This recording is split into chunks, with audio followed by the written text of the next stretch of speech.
I too was born in the middle class. I know what it's like to be a middle class family and you can't afford your groceries.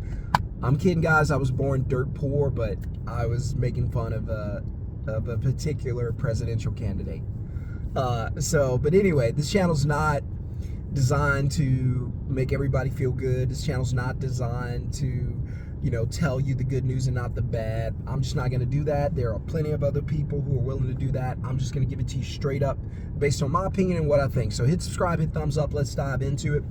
I'm looking out and I'm seeing people, more homeless people. I'm talking about families. My heart was broken the other day. I saw a family, kids, two twin boys, beautiful boys. They looked to be biracial, and you know how beautiful these biracial kids are.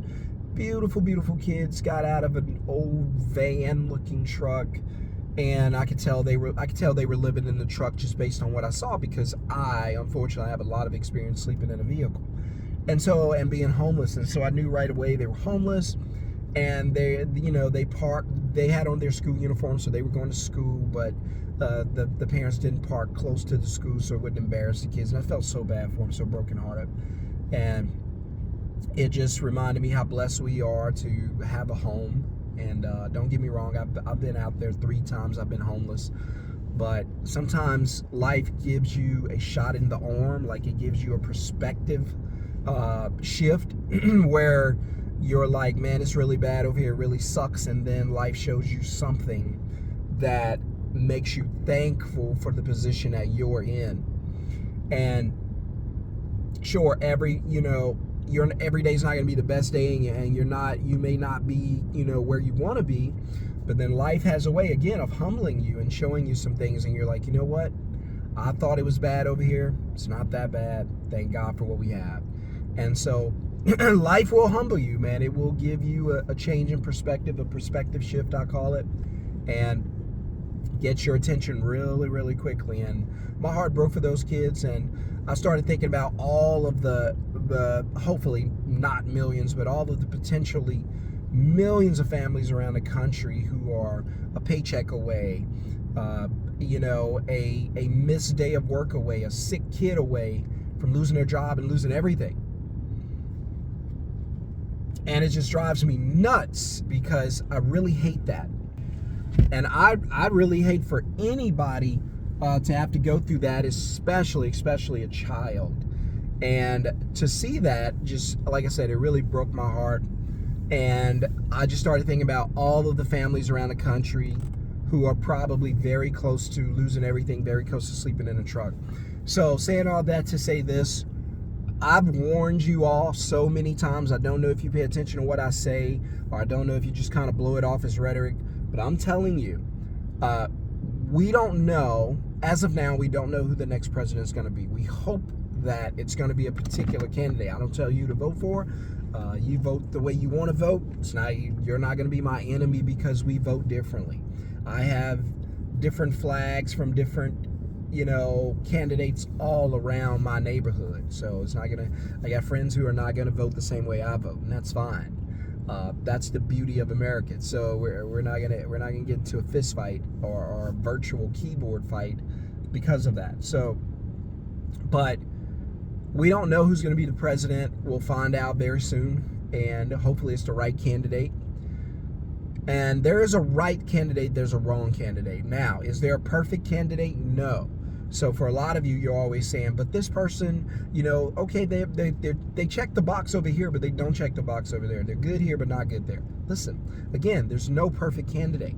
You're never going to be in a situation where it's going to be perfect across the board. You have to go by what's the most important policies to you. So what are the most important policies, and where do the candidates stand on the policy? They could both be like bad at foreign negotiations. Okay, they're both bad at it. What's the next policy? That's how you do it. So go by what policies you appreciate. Don't listen. I know people tell you go out and vote, but let me tell you something else. If you don't do your research and you don't know the candidates, don't vote. Just don't vote. It's the same thing as not voting anyway. You're just voting in the blind. Don't vote in the blind. Do some research. Don't vote. And here's another bit of advice. Please don't vote emotionally. Never vote with your heart. Vote logically, according to policy. Forget the person's face, what they say. Forget how they talk, how they look, how they dress, whether it's male or female. Forget all of that. Go policy. Policy all the time. And so the middle class, I keep saying it. I did a board, something on the board the other day in my office, and I said, listen, and I think I may have put it on video, there's the middle class, there's the rich, there's the poor. You guys have to understand that the government's number one income source is taxes. So when the government is bankrupt, as they are now, so let me tell you, if the government's bankrupt, that means Social Security is bankrupt, that means FDIC is bankrupt. I don't know if y'all put all that together, but these are all government entities, government-backed entities. Now, the government has no problem shipping billions of dollars to foreign countries for wars. That has nothing to do with us. And I'm not telling you that whose side to choose. I don't know. You do what you want. But if somebody set up shop around my country, I'd feel some type of way about it. Right? All my enemies start lining up right at the gate. I feel some type of way about it, okay? And so we send billions and billions of dollars to other countries. Well, that comes from you. That comes from taxpayers. Well, it comes from the rich. The rich don't pay taxes. The rich use debt. One thing about the rich is they know how to use debt. And so most Americans, most people do not know how to use debt. I'll tell you something about debt that you probably don't know that's probably going to change your life. And here it is. You don't have to dig deep to find it, but you do have to dig. Here it is. Debt, borrowed money, loans are tax-free. Remember when they were telling you that Trump wasn't paying taxes? Hillary Clinton said, yeah, but he doesn't pay any taxes. And Trump said, that makes me smart. You should have gone and did your research and say, how does that make him smart? He's not in prison. What is he doing? Well, debt, again, is tax-free. Borrowed money has no taxes. Sure, you pay back interest, but it's tax-free. That's why these multi-million-dollar and billion-dollar corporations, that's why the owners don't make paychecks. They don't make a lot of money in the paychecks because their money comes from the stock market or shares that they leverage at the bank to get a loan.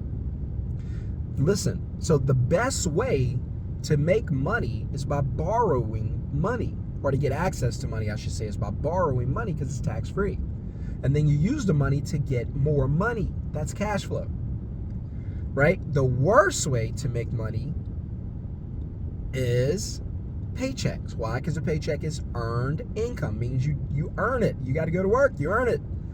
And through the Current Tax Payment Act, that means that the government can dip into your check before you get it. So earned income is the worst way to get paid because your check gets shredded before it even gets to your bank account. The government and other entities can go into your check and get paid before you even get paid. You're the last one to get paid out of your paycheck, I guarantee it. Because by the time it gets to your bank account, I bet you didn't get the gross. You got the net. What happened to the gross? Somebody took it. So that's why I'm telling you, earned income is the worst way to get paid. Now, doesn't mean you go out and quit your job. I don't recommend that. I'm just letting you know it's the worst way to get paid. So now that we know our paychecks are the worst way to get paid, now that we know that loans are the best way to get paid, who gets the loans and build wealth? The rich. So they're not going to pay taxes.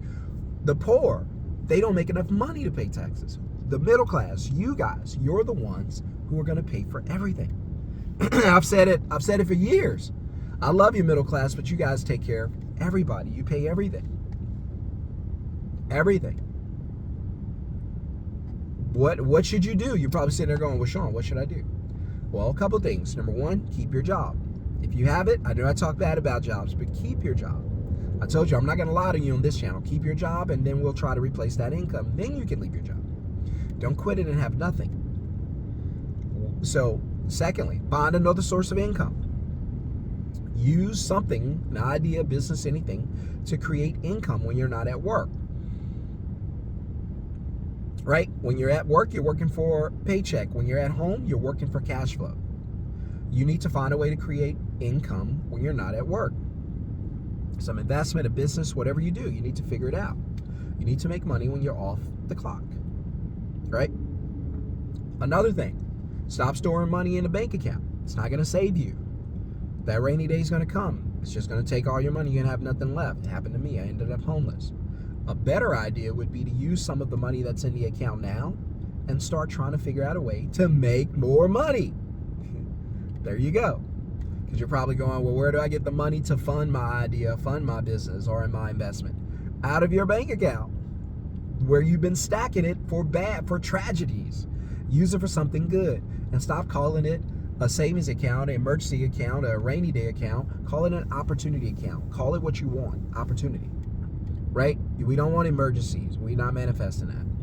Hit subscribe, hit thumbs up if you're new to this channel, and if this is helping you in any way. You can start a middleman business. I've started a middleman business 2020. I still do it today.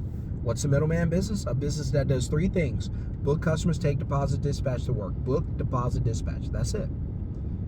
I book customers using my phone. I take a deposit, goes into my account, takes like 5 minutes. I dispatch the work to a company who's actually going to do the work. You can choose whatever industry you want to get into. If you want to see the list of the top 25 industries I like and what they pay commission-wise per customer, go to middlemanceo.com. Go down the page until you see the list. There's the list. Choose which one you want. I have students who are in pool cleaning, pest control, window washing, TV mounting, carpet cleaning, home cleaning, commercial cleaning, moving. I'm in the moving industry. I'm also probably going to be in the website design industry very soon.